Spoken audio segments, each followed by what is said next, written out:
लवन्ते ब्रह्म निर्वाणे मृत्से क्षीणकल्मषा छिन्देस्तात्माना सर्वभूते देवता। संचित सभी जीवों के हित कार्य में रत एवं संसर है निष्पाप ऋषिगण ब्रह्म निर्माण का लाभ करते हैं।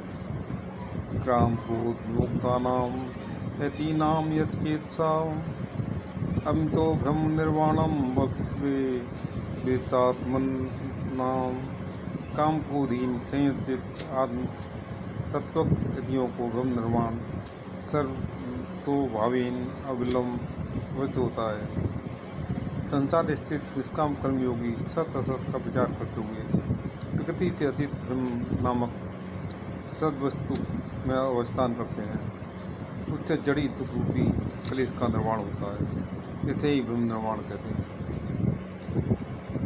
स्पर्शान कृत्वाम बाहिर्वासन सुज्वेवांतरे रो प्राणपानो समो कृत्वा नासाभ्यंतचारिणी यतेन्द्रिय मनोबुद्धन मुनि मोक्षपरायणा विगंते इच्छा में क्रोधो या सदा मुक्त। ये अर्जुन भगवत अर्पित कर्मयोग द्वारा ही अंतःकरण शुद्ध होता है। अंतःकरण शुद्ध होने पर ज्ञान प्राप्त होता है। तो ज्ञान में ज्ञान स्वरूप भक्ति गुणातीत ज्ञान द्वारा भक्ति जनित ब्रह्मानुभव कर्म से प्राप्त होती है। ये सब बातें मैंने तुम्हें पहले भी बताई हैं।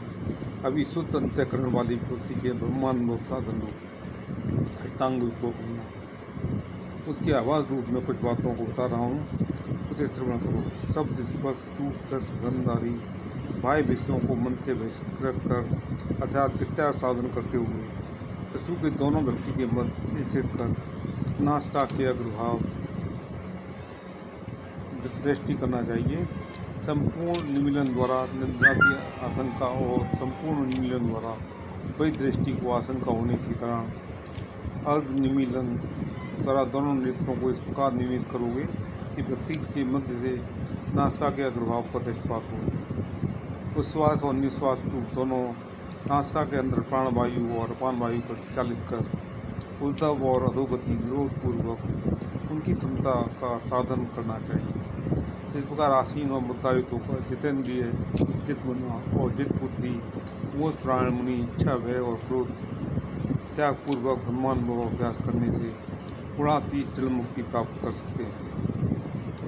अतएव निष्काम कर्म योग के साधन काल में अष्टांग योग का भी तदंग किया जाता है। भोक्तारम यज्ञ तपसाम सर्वलोक महेश्वरम सुरत सर्वभूतानां ज्ञातां मां शांतिमुच्यते। पूर्व के 4 अध्यायों को श्रवण कर यह संशय होता है कि यदि कर्म योग के अंत में मोक्ष प्राप्त हुआ तो ज्ञान योग के स्थल कहाँ है एवं ज्ञान योग का आकार क्या है। इसी संशय को दूर करने के लिए इस अध्याय के उपदेश समूह कहे गए हैं। ज्ञान योग अर्थात सांख्य योग और कर्म योग पृथक नहीं है। इन दोनों का चरम स्थान एवं अर्थात भक्ति है। कर्म योग की प्रथम अवस्था में कर्म प्रधान ज्ञान और शेष अवस्था ज्ञान योग ज्ञान प्रधान कर्म होता है। कर्म प्रधान ज्ञान या ज्ञान प्रधान कर्म। जीव स्वाप्त सुख में है। माया को भोगने की इच्छा से जड़वत होकर क्रमशः जड़ के साथ एकता रूपी अधोगति प्राप्त करता है। जब तक यह जड़ शरीर है तब तक जड़ी कर्म अनिवार्य है। चित्त चेष्टा ही मोचन का एकमात्र उपाय है। अतः जड़ से यात्रा में शुद्ध चित्त चेष्टा दीप होती है। कर्म प्रधानता अपनी क्षीण होती है। सम दर्शन विराग चित्त चेष्टा का अभ्यास जड़ी काम क्रोध आदि का जय संशय सक्षय अर्थात साधना की साधन करते करते ब्रह्म निर्माण अर्थात जड़ निर्वृत्ति ब्रह्म समवस्थित होता है। कर्म योग के साथ ये यात्रा निर्वाह पूर्वक यम नियम आसन ग्रहण प्रत्याहार धारणा ध्यान समाधि अष्टांग योग का आसन करते करते भक्त का सग्र प्राप्त कर कर्म से भगवत भक्ति का होता है। यही मुक्त का शांति है।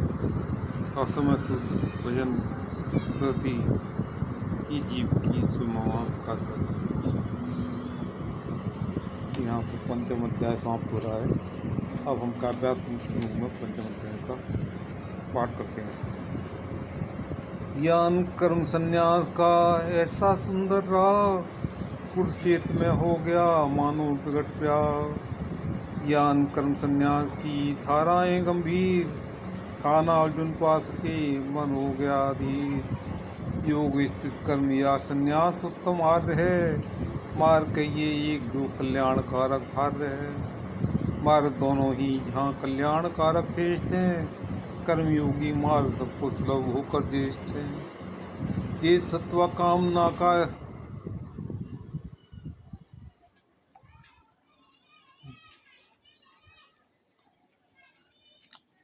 क्या हो गया?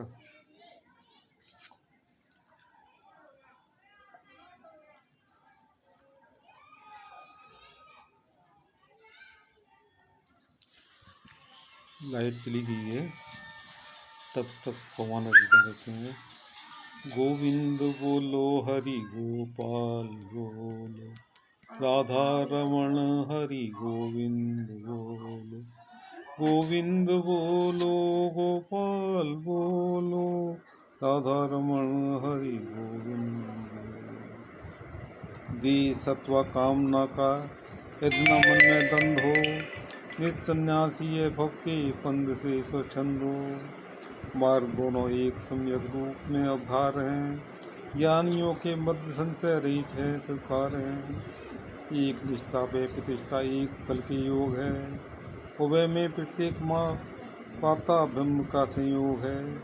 सांख्य कर्म का बस एक ही गंतव्य है, एक देखे बस उसी को दृष्टि सुख उपलब्ध है। ब्रह्म करता मैं करता जब न मन में आएगा, बिन किए ही कर्म फिर संन्यास कैसे पाएगा। दसों इंद्रिय के नियत स्वयं सब गुण धर्म है,